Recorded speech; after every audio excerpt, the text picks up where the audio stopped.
to the DolphinsTalk.com podcast, the longest-running Miami Dolphins podcast on the internet. We're always in control, and when you say Miami, you're talking Super Bowl. 'Cause we're the Miami Dolphins, Miami Dolphins, Miami Dolphins #1.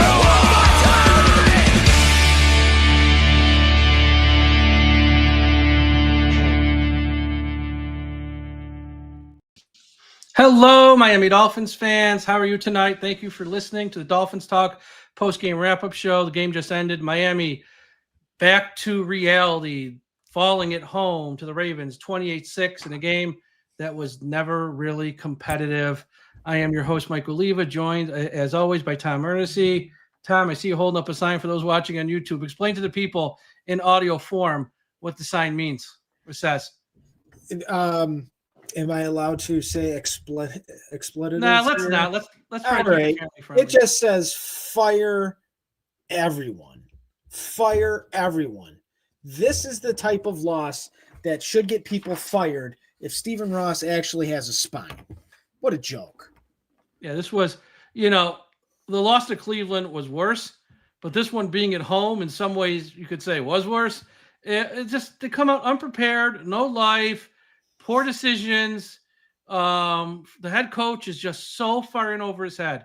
And, I'm not one to say I told you so, but last week versus the Falcons, when I said, don't pump your chest out too much. You beat Kirk Cousins, and you're not going to play Kirk Cousins every week, who looked like Tim Boyle last week, who was just inept and not the same guy who he was years ago.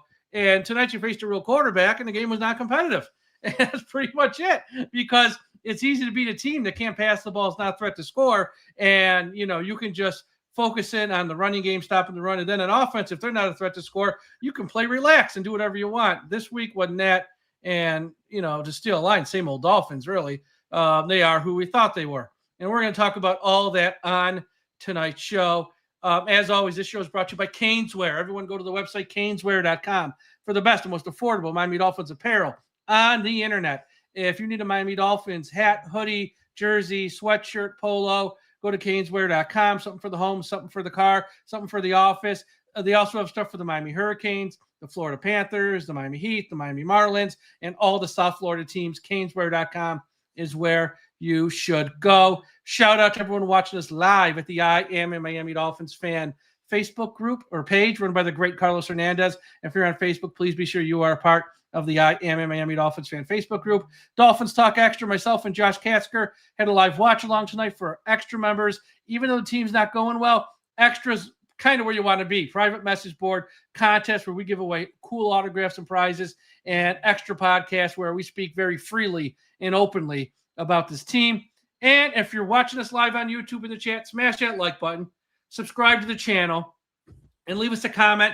Super chats are open. I know anytime there's a big loss like this, or a loss that's a painful loss like this, leave us super chats. We will show them all on the screen at some point here throughout the show. We will promise we will show them all. Super chats are the best way to support our channel as well.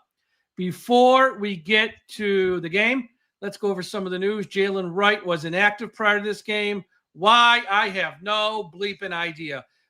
Last week, everything they did versus Atlanta worked. You'd say, hey, let's just run it back and not change much. Nope, Jalen Wright's inactive. Now, there could be reason behind this, and the reason could be they're getting phone calls on him, and they don't want him to get hurt before Tuesday where they could possibly trade him.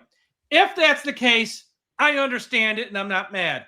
Come Tuesday at 4:01, if he's still on the roster, then they're an idiot because he should have been active tonight, especially when Ollie Gordon at the end of the first half goes down. Scary moment there. Had to walk to the back early. Now, he did return, but we didn't know. They would have been down to one running back. So if they're going to trade right by Tuesday, I have no problem with this. If he's still on the roster Tuesday at 4:01, we're idiots. No way about it. Chop Robinson got a concussion.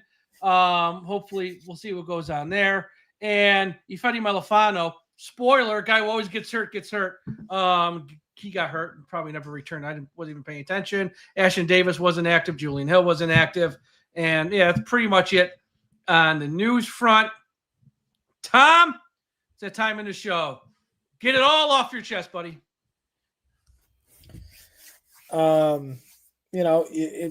It was fun on Sunday. It was fun watching the Dolphins actually kind of turn it around a little bit.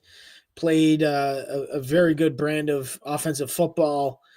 Seemed like they couldn't make any mistakes. The defense was on top of their game. Everything was going great. Fast forward to Thursday night. Let's talk about this. Dolphins had, again, won the toss, elected to receive, good. That's fine. Deferring to the second half hasn't worked all year. Last 3-4 games, they've won the toss and got the ball first. They put points on the board.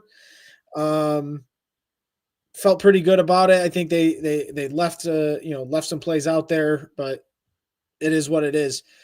You force a 3 and out, and then on your very next series, after a little bit of breathing room from Ollie Gordon, you throw a swing pass to Taj Washington, who happily hands the football to the Ravens, and they easily score a touchdown. Okay, hey, shit happens. 7-3. You're driving down the field. You get to 4th and 1. Larry Borum, who shouldn't even be on a CFL football team, decides, I'm going to move early, and 4th and 1, and then Riley Patterson misses a chip shot. Here we go. Everything just falls off the rails at that point. The team just can't get out of its own damn way. They shoot themselves in the foot every chance they get. Quarterback hasn't been able to finish a drive all night tonight. And then the ineptitude after halftime, right? The Dolphins up and down the field all in the first half. And then you get to the second half, and they forgot how to play football. They forgot. The defense just gave out. Lamar Jackson had his way. Still can't cover tight ends. 20-plus years strong. Still can't cover an opposing tight end. Lamar Jackson, I don't know who owns us more, Mike. Lamar Jackson or Josh Allen. Because when Josh Allen, quarterbacks, Lamar Jackson has 18 touchdowns to 1 interception in 5 career games against the Miami Dolphins, and nothing changed tonight. Lamar Jackson sat out for the last month. 4 touchdowns, no interceptions, threw under 200 yards. He didn't need to worry about throwing over that.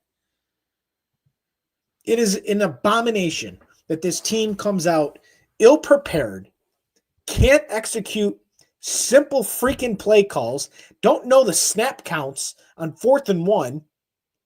The ineptitude of this football team is at its highest level. But, hey, trade deadline's Tuesday, sitting at 2-7. Hey, we still got a chance. Let's rip off the next 8 wins. Oh, by the way, it's Josh Allen and Jaden Daniels in your next 2 freaking football games. Can you say 2-9 at the bye week?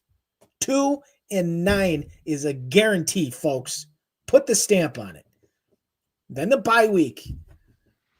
Hey, we still got a chance. 8-9 is still in reach. Screw this.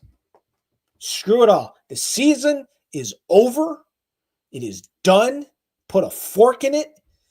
And to encapsulate the whole season at halftime, I thought Justin Fields was bad. Not knowing situation, taking knee, letting the clock run out, whatever.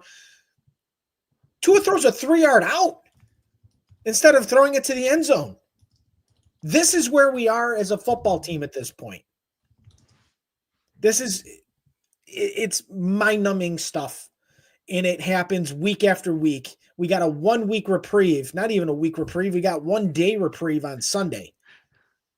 And here we are after an absolute blowout loss once again in prime time at home at Hard Rock Stadium, which was filled probably with 60% Ravens fans and nothing but boos all night from your own fan base. Stephen Ross, pull your head out of your ass. It is time to make the decision, and it's time to do it tonight. Fire Chris Greer, fire Mike McDaniel, and let's start over. Stop with the Band-Aid nonsense. It's a freaking joke. Fire everyone. Fire everyone. All right, Tommy, you had the floor. Now it's my time to have the floor here. All the goodwill from last Sunday's win versus Atlanta is gone. It was gone at halftime, honestly. This game tonight versus the Ravens was a Mike McDaniel special. His whole career as a Miami Dolphins head coach in a nutshell. Team's not prepared. Team is lifeless and has no energy. Poor play calling, poor decision making. It's just everything, every red flag and fault with Mike McDaniel reared its ugly head in this game tonight. Tua didn't play bad, but Tua didn't play well, and for his fans who just never his fault, which I see still a few of them on social media are still hanging their hat on that. They scored 6 points? They scored 6 points. He's the quarterback. He was the quarterback of a team that scored 6 points. So, you can sit there and make all the excuses in the world for him. They scored 6 points. Again, that's not saying everything's Tua's fault. Not saying that, but let's just call it what it is. They scored 6 points. And it's not like the Ravens actually played a good game tonight. The Ravens didn't play their A game. The Ravens didn't even play their B game. The Ravens probably played their C game. And it was 28-6, like it's like a scrimmage for them. Really, like they just went through the motions, got a win. Nobody really got hurt, and now they get 10 days off, and they're on with their season. Jonas Savaianea, oh my God! Look, he was good last week versus Atlanta, but you almost have to throw that game out because everyone last week was good. So it's like you can't really give anyone too much credit for that game, honestly, because everything just clicked right. He was back to being absolutely so bad this week. It was horrible. Let me start with some good. There was some good. Waddle, I thought, I'll say this about Waddle.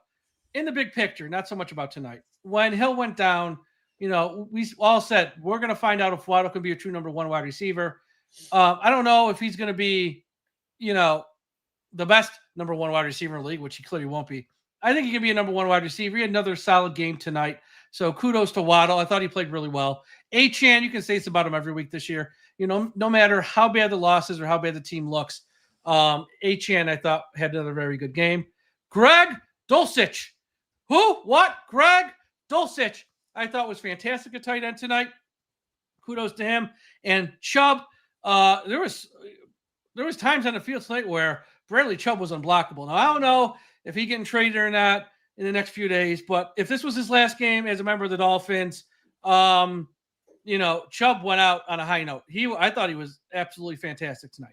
So there's your positive. Waddle, Achane, Chubb, and Gregory Dulcich. Here's the bad. Literally everything else. Literally everything else. At halftime, the Baltimore Ravens had 4 first downs. They were 1 of 6 on third down, and they had the lead. Let me say this again. At halftime, the Ravens had 4 first downs. They were 1 of 6 on third down, and they had the lead. Why? Because Miami gift-wrapped this game to them. The play calling was atrocious. The blown timeouts on the opening drive, 3rd and 6, can't, you got Achane, he was lost on that play, so he had a burn timeout. We come out of a timeout, we run a sweep play that took forever to develop, and it got blown up in the backfield. That's what we call timeout for that play. That was horrible.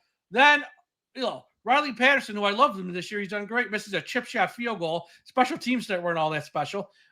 Everything that went well last week was pretty much a miserable failure tonight. The offensive line, they could play 6 guys. It didn't matter at times.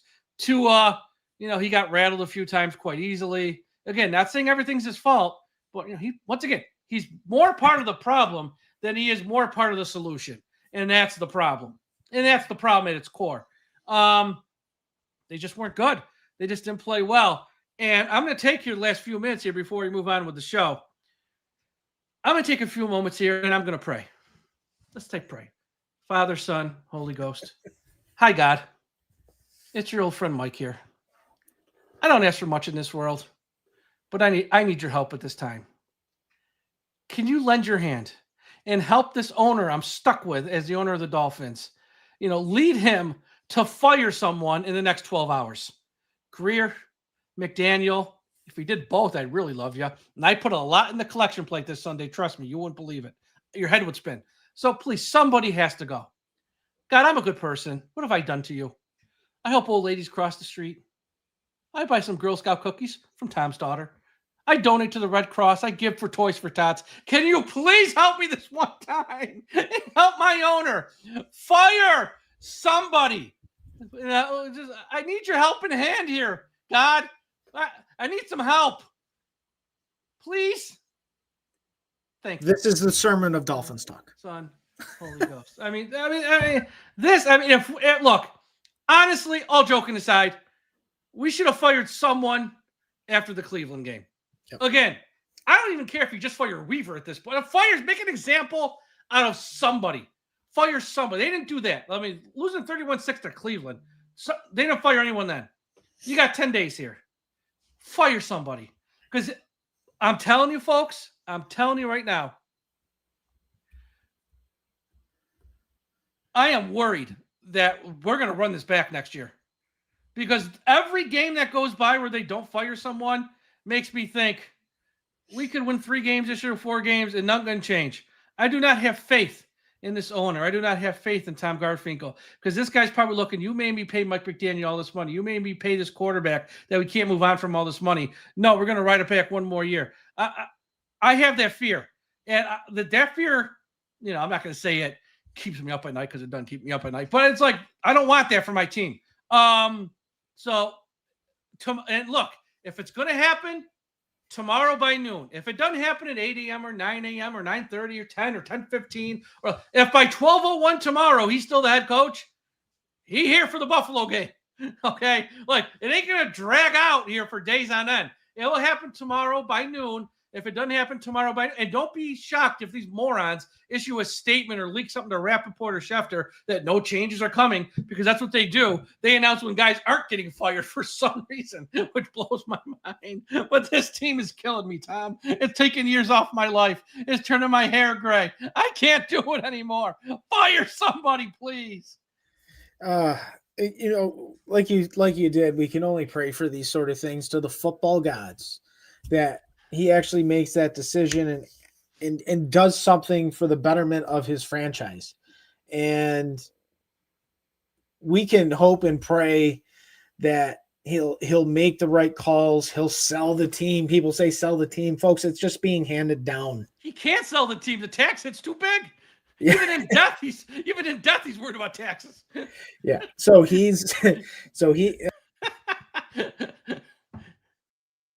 Oh, Tom, you muted yourself, Tom.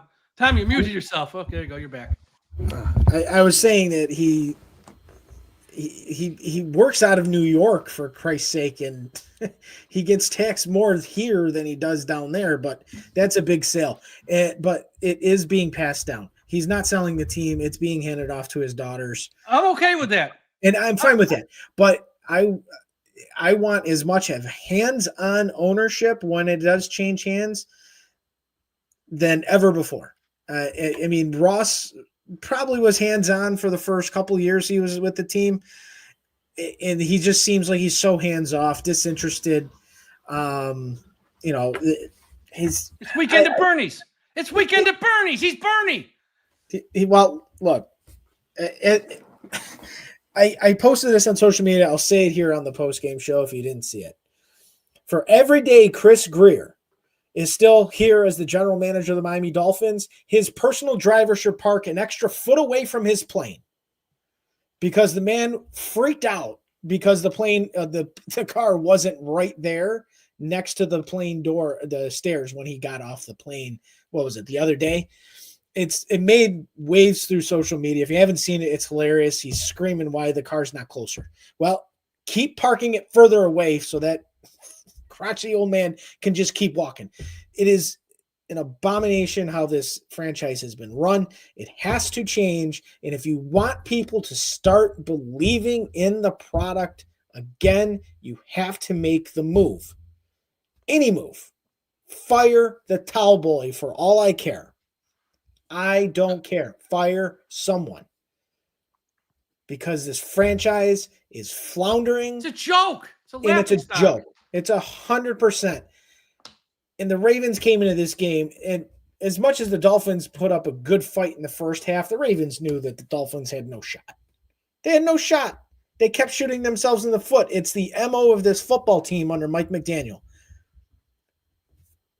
10 steps forward, 20 steps back. Yeah, so every step of the way. We got a report here from Amazon that Ross left his suite prior to the game ending. I don't know, like, if we left with like 1 minute left, who cares? If we left with like 5 minutes left, that's like more of a story. So I don't know how much time was left. So he left before that was there. Tua had a passer rating of like 70.9, one of his fifth worst games. So there's that. Kirk Herbstreit. I don't know if anyone has been through what Dolphins fans have been through. Kirk, you feel our pain. You know what? Now I feel bad for saying bad stuff about his dog on Wednesday night. Now I feel bad, Kirk. I said some nasty stuff about your dog. I take it back. Let him go out there, run around on game day. I don't care. We got super chats. Let's do a couple now. Because I don't know if there's much to recap with this game. Our friend Fish Pilot, thank you, $10. Everyone should have seen this coming. This team hasn't beaten a good team once since the Bills 22. Yeah, I mean, honestly, the win versus the Cowboys I counted as a good win, but yeah, that was probably their best win in 3 years. Our old friend Patrick Mullen, $20. Thank you, Patrick. Anyone who saw last week's results and thought that was somehow a secret good team when it was a shit show team, I think you mean shit shot bad team, who the D played the number 3 team in the NFC South, starting a cooked quarterback, was delusional or high. Yes, fire them all, cut Tua. Well, the cut Tua part's a little bit more trickier, but yes, fire them all. Another one from Patrick Mullen. Oh, here it is. The Amazon postgame show reported Ross left his suite before the game ended. Yeah, I did see that on social media as well. So thank you, guys. Keep sending them in. We will read them on the show here before we sign off. But so I guess the conversation we have to have now is, look, I know what they said, and I kind of take these people after. This is why firings need to happen after this game, because yes, you have to Tuesday at 4. And I know for all the people who tell me, oh, who cares? What are you going to get from Matthew Judon? 7th round pick? Yes, I'll take the 7th round pick. What do you get for Chubb? A 6th round pick, 7th round pick? Yes, I'll take another 7th round pick. What do you get for Jalen Phillips? A pick in round 5? Yeah, okay, I'll take that too. It's like, it's not about what the pick is. It's about these guys aren't going to be here next year. I understand they're not going to trade them all, but you can trade 1 or 2 of them. And I understand that I don't care about what the pick is. It's more about they're not going to be here next year. Let's get something for them instead of letting them walk and get nothing. That's where this fan base has been brainwashed by Chris Greer and that moronic, everything he sold them for the past 10 years about how to run a team. None of it makes any sense. Yeah, okay, I'll take extra 7th round picks. I got no problem taking extra 7, because here's what happened. You can package a few 7s and get a pick in round 6. What did we get in round 6 last year? Oh yeah, Ollie fucking Gordon. So sometimes those picks in late, where do we get Zach Thomas in round 5? So those late round picks that people go, who cares? Yeah, I care. Okay, I'll take them for guys who aren't going to be here next year anyways. So I'm not saying trade everyone, but good Lord, there should be a couple trades. You can try. I mean, if someone wants to give us a 7th round pick for Matthew Judon, take it. Someone wants to give you a 6th or 7th round pick for Chubb, take it. Jalen Phillips is a little bit more complicated, I guess. Although I don't think it is, but they might feel okay, whatever. But you could trade 1 or 2 of these guys for 6th or 7th round picks. Take the pick. Take the goddamn pick. It's not that complicated. But you can't have Chris Greer and you can't have Mike McDaniel here between now and then, because they're fighting for their jobs and they don't want to trade guys who are going to help win meaningless games the second half of the year. That's why you have to fire people in season. Yes. It makes a statement, right? It tells the guys that on the roster that you give a damn, right? That they're going to actually be here next year. We're talking about the Chop Robinsons, the Kenneth Grants of the world. We're talking about Jalen Waddle. You're showing them that you give a damn. You want a new voice. You want a new leader. And it's not even just the voice in the locker room. It's the voice from above, the general manager. This roster construction is so inept and flawed. And the fact that they still, now don't read into it how you want. But the guys that went on IR at the beginning of the season, after the first game, Austin Jackson, James Daniels, you could have sold me that they could have been back by at least week 6. You could have sold me. They said it'd only be 4 weeks. Don't worry. It's all minor stuff. Now we're going on 8 weeks. They're still not here. Yep. So, yeah. You can read into it how you want, but playing Larry Borum on a weekly basis is unfathomable. It's unfathomable that this guy is still starting at right tackle. You want to make changes, you bench like Matt Judon for a week. You change up the offensive system. Put somebody else out there. I don't care how bad they might be. Put Keon Smith out there. I don't care. Larry Borum stinks. To quote you, Mike, he stinks on toast, and they play this guy week in and week out. Get him the hell off this football team. If you want to fire someone, cut him tomorrow. He sucks. Cut Butch Barry, too. He ain't so much of an offensive line coach these days. I mean, fire somebody for the love of fucking Christ. I mean, Jesus. Anyone.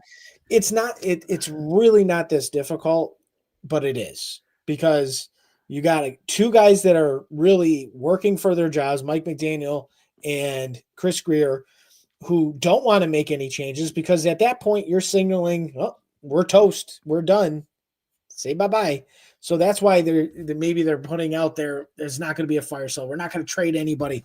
Well, the fact that you're not pulling people off injured reserve after 4 weeks, when you said, yeah, we can pull them off after 4 weeks, and you've kept them there now for 8 weeks, is a problem. They punted. They're basically signaling you're punting on the season at that point. Having back Austin Jackson and James Daniels, does that change a lot of what you're doing on offense? Yeah, probably.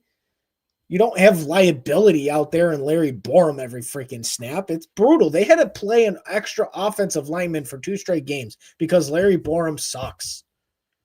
Replace him. Austin Jackson, they said someone stepped on his toe, and I know that could be painful, and I don't know how bad it was, and it happened once in August in camp, then he came back, and it happened again in week 1. Did they amputate the foot? I mean, someone stepped on his toe. What did they do? Amputate his foot? I mean, Jesus Christ. It's like this guy, he can't get back on the field. James Daniels, they signed injured. Anytime you sign someone who's coming off that type of injury, I know it's not the same injury. The point is they signed someone injured. All I'm saying is you can get real comfortable getting paid while being injured. And I'm just going to leave it at that. Liam Eichenberg, all those people in the media, thank God we signed Liam. You guys don't understand. Liam, he ain't back either. It's like he missed all the camp. He's been gone even longer. It's like the roster construction was flawed. I think back when we did sign Larry Borum, everyone on the social media experts who don't know a goddamn thing were like, oh, you're going to start at guard. Yeah, you want him starting. People wanted him to start at guard. And now it's like, that's why don't listen to some of these people on social media. They might sound smart. They might use the right terms. They really don't have the first effing clue what they're talking about. They pass themselves off as experts. They try to sell you the engagement.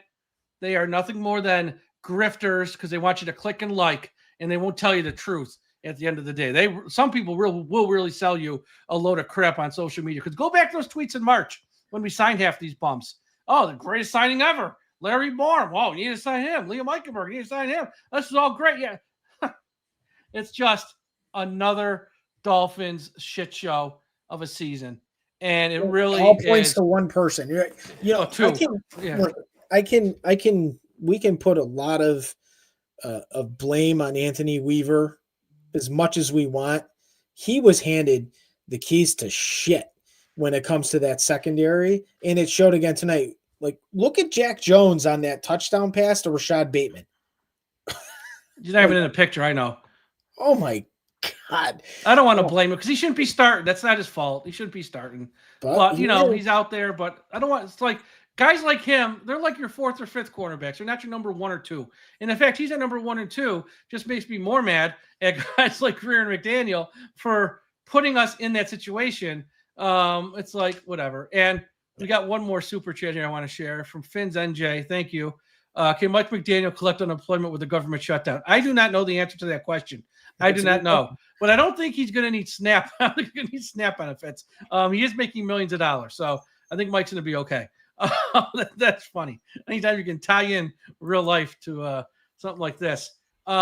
This season's bad. I mean, and it's only going to get worse, folks, because the Bills are going to come here in 10 days and they're going to beat our ass. Folks. And they're going to bring down the Bills Mafia because for them, they're going to leave crappy, cold, rainy New York State and come down here and they're going to sell out the elbow room and they're going to pack the stadium. If you thought tonight was bad with Ravens fans, in 10 days, it's going to be Orchard Park South. That's what it's going to be. And then they're going to go to Spain. And over in Spain, you're going to, and I know a lot of fans paid a lot of money to go to Spain. And you know what? Enjoy Spain. If I was someone who paid for that for all that this year, I'd skip the game and just enjoy another day in Spain. Honestly, I would. Like, you're going to go to the stadium and watch Washington, who's a good team, will probably have back their quarterback by then, run roughshod over us. Terry McLaurin going up and down the field. You know what? Skip the game, skip the ticket, just go back to a winery in Spain and get freaking loaded. That's what I would do with that extra day in Spain. And then after that, you get your bye week. And then we got Cincinnati coming up. You got the Saints and Jets mixed in there. You got Pittsburgh with Rodgers on Monday night. He'll embarrass us probably. This is gonna get way worse before it gets better. The only way it doesn't is if you fire the coach. Because if you fire the coach and if you fire him in the next 10 hours, you at least send a message to your fan base that I care about you. I care. It's not that we're gonna go on like a winning streak or anything. It's just that it's a sign that there's light at the end of the tunnel. We just got to get to the second week of January, and then there's hope. There's hope that things are going to change. Until you do that, it's going to be more miserable performances like this. All right. Well, real quick, Jordan Brooks was first up at the podium. He basically, on the loss to Baltimore, he said, quote, "I felt like we played well defensively. Turnovers, that kills you. Not capitalizing, not scoring when we could, giving them the ball back. Shots at the offense. Thank you, Jordan Brooks. You didn't say anything wrong." Oh, here's 100%. This is the quote that might get Ross's attention. Tua, asked about the 4th and 1 false start by Larry Borum, said all the Ravens fans at the stadium made it hard for Miami's offense to communicate. Tua, God bless, Tua says some dumb shit at press conferences. I'm glad he said that. Tua. Yeah. That was fantastic. That is freaking vintage Tua. Phenomenal. Look, that might actually help the cause. As much as he said that, maybe that helped the cause. So thank you, Tua. I gave him a standing ovation if you're not watching. That was actually a good quote. Yeah. Yeah, I mean, so I don't know if we need to recap the game, but I think we should go through the team stats at least. Yeah, I guess we can do that. Why not? I mean, look, we scored 6 points. I don't know what the hell we're going to talk about. Let's go. Let's not go through the drives here. It's like watching paint dry. It's like wallpaper. It's just there. Nothing happens. All right. Ravens, 18 first downs. 18. Didn't they have like 4 in the four first at halftime? Oh, God. Okay. Dolphins had 17 third down efficiency, 5 for 13 for Baltimore, 2 for 12 for Miami.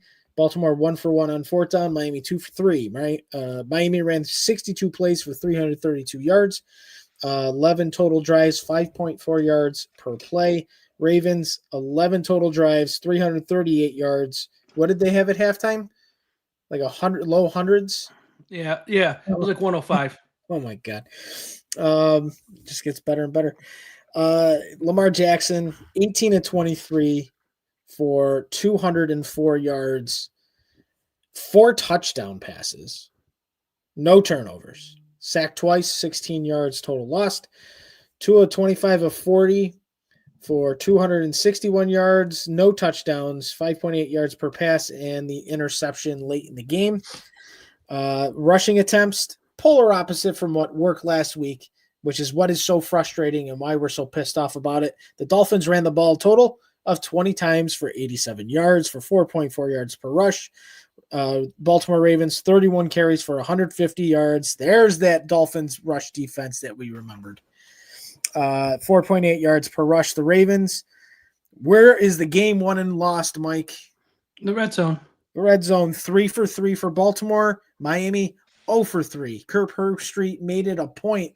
The Dolphins got inside the 35-yard line of the Baltimore Ravens 4 times in this game. 2 field goals, 1 missed, and a 4th down botch. Penalties, 5 for 56 for Baltimore, 5 for 45 for Miami. 3 total turnovers, 2 fumbles lost by the Washingtons, 1 interception thrown by Tua, and that's all she wrote. Possession, 31-43 for the Ravens, 28-17 for the Miami Dolphins. Sure, we're going to have to give out some game balls. Because I got a game ball. I got a game ball of all game balls to give out. Number 85, Gregory Dulcich, 5 targets, 5 receptions for 49 yards. Greg Dulcich, if I'm saying it right, You get my game ball for tonight. Last night, Mike, we talked about some guys that could be getting some run here. Mine's going to go to Dante Trader. 13 tackles. 13 tackles in this football game. Usually not a good sign, but he did have a great stop against Derrick Henry on 3rd and 2 to keep him short of the sticks. Dante Trader is definitely coming into his own the last few games. I'd like to see him get more run, and I want him starting for the rest of the season. Period. End of story. Give me more Dante Trader. I think he was great. And then honorable mentions, both the starting linebackers, Jordan Brooks and Tyrell Dotson. Both guys played tremendous tonight for the most part. But again, the Dolphins fall way short, 28-6 on prime time. No touchdowns from the offense. They gave them 14 gift wrap points. There's your football game, folks. Yes, and I want to mention this before we talk more here about the Dolphins. I do want to mention this because I know this is going to affect a lot of people, and this happened here in the last 5 minutes or so. YouTube TV has yanked all of the ESPN ABC programming off YouTube TV. So if you are a YouTube TV member right now, you do not get anything ABC or ESPN or part of that family of channels there owned by Walt Disney. It just happened last 5 minutes. It was supposed to happen at the end of the night on Thursday. It's almost midnight, so they just pulled the plug like 5 minutes early, and YouTube TV put out a statement saying we tried our best efforts, just couldn't make a deal work. Now look, here's the deal. College football and Monday Night Football here coming up on Saturday and Monday. I'd be shocked if by Saturday at noon this isn't resolved. And if it's not resolved by then, I'd be shocked if Monday night if it's not resolved for Monday Night Football. So I think it will get resolved quick. But right now, if you are a YouTube TV member, you do not have any of the ESPN channels or the ABC. So I know it's one of the popular ones. It's sort of that's legit. That's legit. I've got it up right here. ABC is not listed here on my stations.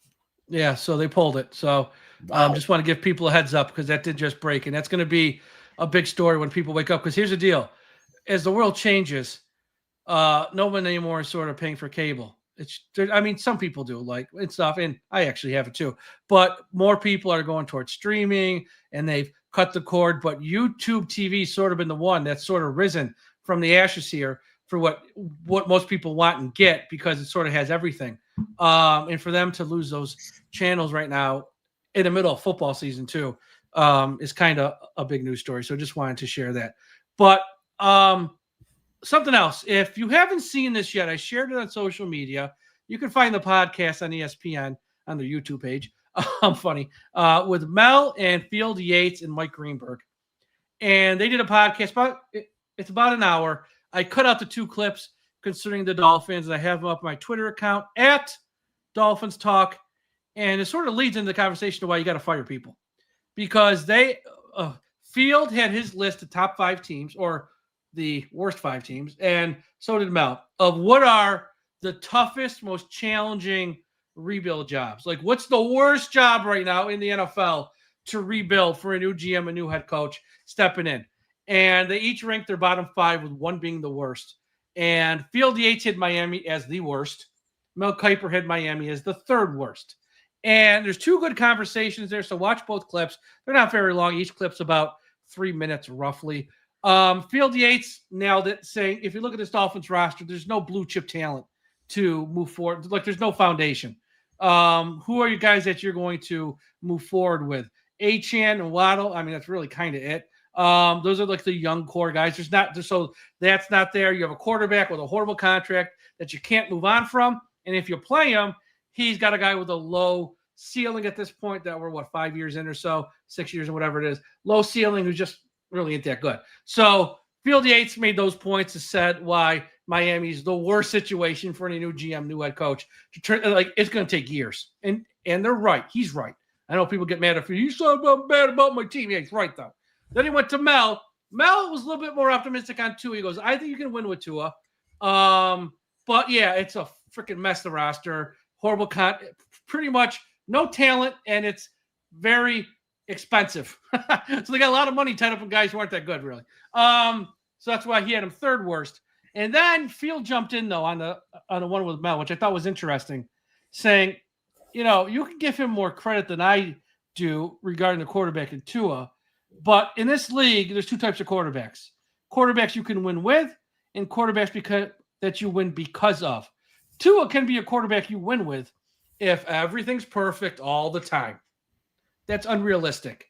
The quarterbacks you win because of, the Allens, Lamar, Jaden Daniels, that group, the top of the top group. It don't matter if everything's perfect around them. It don't matter if the team's got holes. They're going to carry the team some weeks, and they're going to win. So, look, I'm not saying you have to agree with anyone. I'm just saying it's an interesting 5 or 6 minute conversation on the Dolphins. It's on my Twitter account at DolphinsTalk. Check it out. I think some of you guys might enjoy it there. And let's look at smart conversation with smart people. That's essentially what it is. And when we're cheering for a team right now that's a mess, you want to hear smart conversation from smart people, because obviously you don't want to hear from the people in Miami because we're in this mess because of them. So I don't need to hear from them. Yeah. I don't know. I think you encapsulate everything. I've been very, I've been a staunch Tua supporter. I will continue to support the quarterback while he's with the Miami Dolphins. Tonight was just very frustrating, right? You see glimpses. It's like, yeah, it's a hell of a throw. That's a great play. And then there's the other ones. There's just like, why is he throwing it to Roquan Smith? He's literally should see Roquan Smith right there. You're not fitting that through two Ravens defenders to a Dolphins crossing on a crossing route. It's just head scratching things week after week, and it's not getting any better. Can you win with Tua? Absolutely. Can you win because of him? I haven't seen it in a couple years. He's had flashes of brilliance, and he's just had some dumbfounding moments. And tonight was just one of those nights where things just didn't go their way at all. And then being on the podium and saying on the 4th and 1 call, Larry Borum, well, the Ravens fans were making it hard for our cadences tonight in our own stadium. He threw the fans under the bus. First, he threw his teammates under the bus a few weeks ago. Then he threw Mike McDaniel under the bus the week after that. Now he's throwing the fans under the bus. This is why I wrote that article a few weeks back, and I said he's become so unlikable and tough to root for because of this. Now, look, even if it's true, it's like you don't need to say that shit out loud. Yep. You just don't need to say that shit out loud, because essentially what you're doing is you're saying, the fans, hey, how come you weren't here in the seats making it nice and quiet for the offense? I don't know. How come you're 2-6 on a Halloween? That's why I'm not there. You're the one who said, sitting home eating your chips on the couch ain't so easy. Okay, you insult the fans enough, they're not going to show up. They don't show up, and they throw the fans under the bus.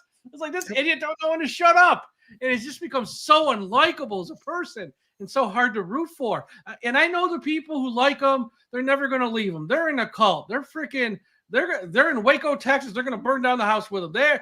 They are drinking the Kool-Aid. But man, to normal people who aren't in the cult, who look at this stuff objectively, it's like, what the hell is this guy talking about? And again, to make this perfectly clear, Tua is not the only problem. Everything's not Tua's fault, but he's also not part of the solution, and a lot of things are his fault. It's a gray area. It's not black or white.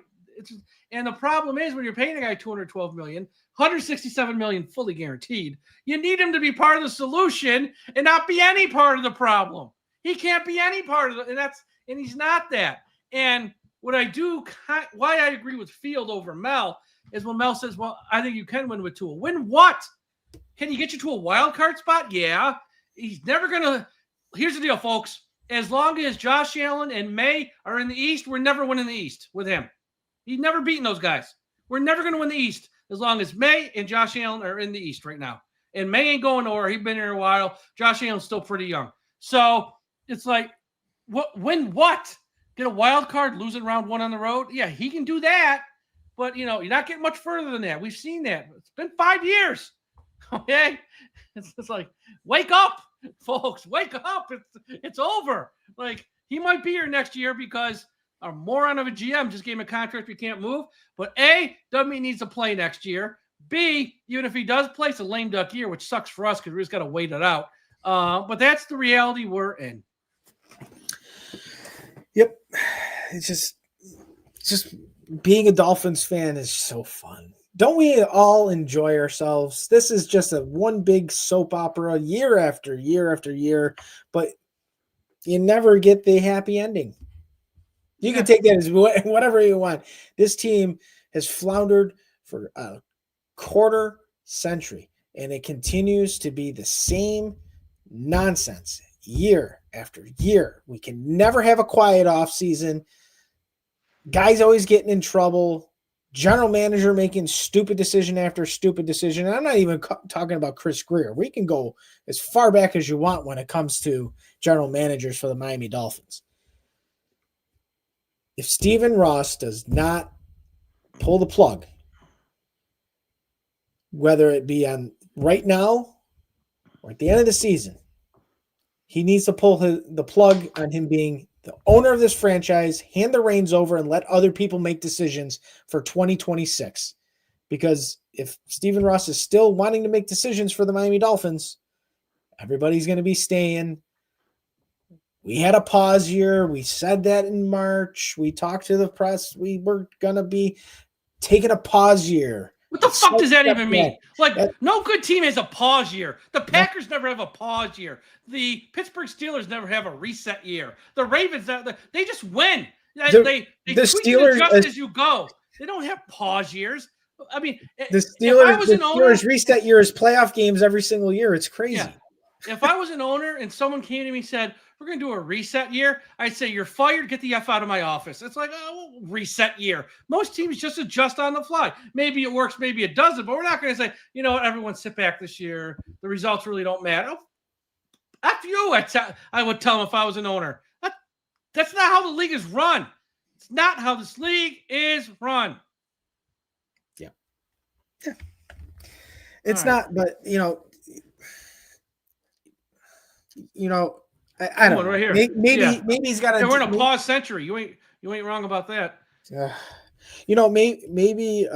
Maybe Stephen Ross can shadow some good owners throughout the NFL. Maybe he just needs a little on the job training. Daughter. Shadow Jim Irsay's daughter. She's only been on the job 4 months, and she's got to figure it out. She's standing on the sideline with a clipboard and a marker, jotting notes down. It looks like a play card. She's listening to the headset. She goes, if they expect me to make these high-level decisions, I got to know what's going on. And you know what? She ain't wrong. She ain't wrong. Now, if you're going to be Jerry Executive of the year or Snyder when he ran Washington, sit up at the box, just come down and act like a lunatic and tell people you're fired or trading you. No, that's crazy. But if you're going to listen in and hear who on the headset, who called that running play that didn't work? That wasn't the head coach's idea. He went with whose idea was this? Who made this call? Good for her. Oh yeah, for her. They're 7-1. Yeah, well, I mean, this is what it means for good franchises, right? You figure it out on the fly, right? The owner just died just going into the season. You signed Daniel Jones to start over a guy you drafted 4th a couple years ago. They're 7-1. It's really this difficult for the Miami Dolphins organization the level of ineptitude is ridiculous. It's ridiculous. Thank you for this nice comment. The best thing about Sundays now is partying with y'all when the game starts, when the game goes left. We have a lot of, don't worry, a lot more games are going to go left, but we've gone for 49 minutes. And we even gave you YouTube TV news. How about that? That's where you come to the DolphinsTalk.com podcast for all the breaking news in sports media. Just felt like Andrew Marchand breaking that news. I love it. Everyone, thank you for listening. We really do. Thank you for the super chats. Anyone who is with the watch along with Josh and myself, Dolphins Talk Extra. Again, Dolphins Talk Extra. If you enjoyed this, imagine when the game's going on live with myself and Josh, sometimes with Aaron the Brain. It's a lot of fun. But you got to be an extra member. Patreon.com/Dolphins Talk. Check that out. It's a lot of fun.